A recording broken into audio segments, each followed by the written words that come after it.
Education টিকে Assam channel সকলোকে স্বাগতম জনাইছোঁ। এটা বহুত ইম্পৰ্টেণ্ট আপডেট আৰু এই আপডেটটো হৈছে যে গভৰ্ণমেণ্ট অফ আছাম ফাইনেন্স ডিপাৰ্টমেণ্টৰ ফালৰ পৰা আহিছে আৰু এই আপডেটটোত স্পেচিয়েলি কি লিখা আছে সেইটো ক'বলৈ ওলাইছোঁ।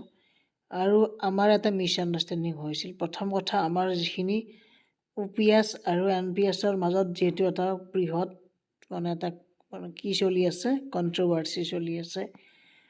আমাৰ আগৰ এখন নটিচ মতে আগৰ যিখিনি আমি খবৰ পাইছিলোঁ যে এটা দিয়া আছিল যে পইণ্ট নম্বৰ 3 যিটো দিয়া আছিল, এই কাষত মই দেখিছোঁ এই পইণ্ট নম্বৰ 3টোত দিয়া আছিলে 2025 চনৰ 1 জানুৱাৰীৰ আগত যিসকলে চাকৰি পাইছে তেওঁলোকক OPSত অন্তৰ্ভুক্ত কৰা হ'ব। কিন্তু এইটো একেবাৰে মিষ্টেক হৈছে।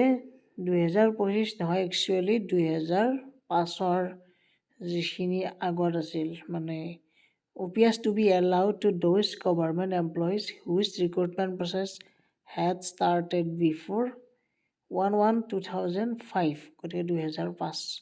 গতিকে এইটো এটা মিছ আণ্ডাৰষ্টেণ্ডিং হৈছিল। সকলোৱে ভিডিঅ'টো শ্বেয়াৰ কৰি দিব, লগতে ছাবস্ক্ৰাইব কৰি বেল আইকনটো প্ৰেছ কৰি ৰাখিব।